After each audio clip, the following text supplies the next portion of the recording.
Hello అందరికి welcome back to Dolly dumplings. ఇవాళ recipe వచ్చేసి బీన్స్ ఫ్రైని ఎలా చేసుకోవాలో ప్రాసెస్ ఏందో చూసేద్దామండి. అలాగే ఈ బీన్స్ని ఎప్పుడు చేసుకునేలా కాకుండా ఈసారికి ఇలా ఫ్రై చేసి చూడండి, టేస్ట్ అయితే అద్దరిపోతుంది. ఇది రైస్లో కానీ చపాతీలో కానీ ఎలా తీసుకున్నా చాలా బాగుంటుంది. ఇప్పుడు ప్రాసెస్ చూసేద్దాము. దీనికోసం ముందుగా నేను ఇక్కడ 1/2 kg బీన్స్ని తీసుకొని శుభ్రంగా క్లీన్ చేసుకొని వాటర్ని డ్రైన్ చేసి తీసుకోవాలి.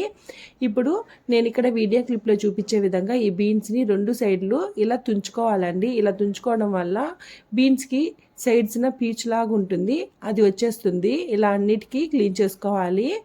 ఇప్పుడు ఈ బీన్స్ని చిన్న చిన్న ముక్కలుగా కట్ చేసుకోవాలండి. మనం ఇక్కడ వాటర్ ఏమి వేసి ఉడికించాం కాబట్టి బీన్స్ని చిన్న ముక్కలుగానే కట్ చేసుకోవాలి.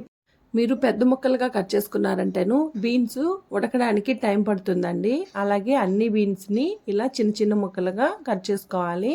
చూడండి, నేను ఇక్కడ వీడియో క్లిప్లో చూపించే విధంగా ఈ సైజు ఉండేలాగా కట్ చేసుకోవాలండి. ఇప్పుడు దీన్ని పక్కకు తీసుకొని స్టవ్ ఆన్ చేసుకొని కడాయి పెట్టుకొని ఇందులో 2 టేబుల్ స్పూన్లు ఆయిల్ వేసుకోవాలి. ఆయిల్ వేడైన తర్వాత 1/2 టేబుల్ స్పూన్ ఆవాలు, అలాగే 1/2 టేబుల్ స్పూన్ జీలకర్ర, 1/2 టేబుల్ స్పూన్ పచ్చిశనగపప్పు, 1/2 టేబుల్ స్పూన్ మినపప్పు, ఇందులోనే ఒక 2 ఎండుమిరపకాయలని తుంచి వేసుకొని కాస్త లైట్గా కలర్ చేంజ్ అయ్యే వరకు వేయించుకొని ఒక పెద్ద సైజు ఆనియన్ని చిన్న చిన్న ముక్కలుగా కట్ చేసుకొని వేసుకోవాలి. ఈ ఆనియన్స్ లైట్గా కలర్ చేంజ్ అయిన తర్వాత ఇందులో ఒక రెమ్మ కరివేపాకుని వేసుకోవాలి. ఇందులోనే 1/2 టేబుల్ స్పూన్ పసుపు వేసుకొని ఒకసారి బాగా మిక్స్ చేసుకోవాలి. ఆనియన్స్ మరీ ఎక్కువ వేగాల్సిన అవసరం లేదండి. ఇలా వేయించుకున్న తర్వాత మనం ముందుగా కట్ చేసి పెట్టుకున్న బీన్స్ని వేసుకోవాలి. మంటని మీడియం ఫ్లేమ్ నుంచి లో ఫ్లేమ్లోకి అడ్జస్ట్ చేసుకుంటూ ఈ బీన్స్ని ఒక 2 నిమిషాల పాటు బాగా కలుపుకోవాలండి. చూడండి, నేను ఇక్కడ వీడియో క్లిప్లో చూపించే విధంగా కలుపుకుంటూ ఈ బీన్స్ని ఉడికించుకోవాలి. ఇలా కలుపుకున్న తర్వాత మూత పెట్టుకొని మంటని లో మీడియంలో ఉంచి ఒక 5 నిమిషాలు ఉడికించుకోవాలండి. అలాగే 5 నిమిషాల తర్వాత మూత తీసి ఒకసారి మళ్ళీ బాగా మిక్స్ చేసుకొని మళ్ళీ మూత పెట్టుకొని మంటని లో ఫ్లేమ్లో ఉంచి మరో 2-3 నిమిషాల పాటు ఉడికించుకోవాలి.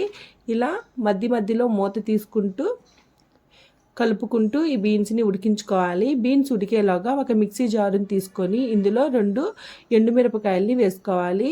ఇందులోనే 1 ఇంచు అల్లంని చిన్న చిన్న ముక్కలుగా కట్ చేసి వేసుకొని ఇందులో ఒక 5-6 వెల్లుల్లి రెబ్బలు, అలాగే కొన్ని పచ్చి కొబ్బరి ముక్కల్ని వేసుకోవాలి. ఇందులోనే ఒక 1/2 టేబుల్ స్పూన్ కారం వేసుకొని మూత పెట్టుకొని కచ్చాపచ్చాగా మిక్సీ పట్టుకోవాలి. చూడండి, నేను ఇక్కడ వీడియో క్లిప్లో చూపించే విధంగా మిక్సీ పట్టుకోవాలండి. ఇందులో వాటర్ ఏమీ యాడ్ చేసి మిక్సీ పట్టుకోకూడదు. ఇప్పుడు దీన్ని పక్కకు పెట్టేసుకొని బీన్స్ ఉడికిందో లేదో చెక్ చేసుకోవాలి. చూడండి, ఒకసారి మూత తీసుకొని ఒకసారి మళ్ళీ బాగా మిక్స్ చేసుకోవాలి. ఇప్పుడు ఇందులో ఒక 1/2 టేబుల్ స్పూన్ సాల్ట్ వేసుకొని మళ్ళీ బాగా కలుపుకోవాలండి. సాల్ట్ని అయితే ముందుగానే వేసేయొద్దండి. ఇలా మధ్యలో మిక్స్ చేసుకుంటూ ఈ బీన్స్ మొత్తం బాగా ఉడికే వరకు ఫ్రై చేసుకోవాలండి. ఇప్పుడు మళ్ళీ మూత పెట్టుకొని మరో 5 నిమిషాల పాటు ఉడికించుకోవాలి. అలాగే ఈ ఫ్రైలో వేసుకునే మసాలాని ప్రిపేర్ చేసాం కదండి, దానికి పచ్చి కొబ్బరికి బదులు మీరు ఎండు కొబ్బరిని కూడా యూజ్ చేసుకోవచ్చు.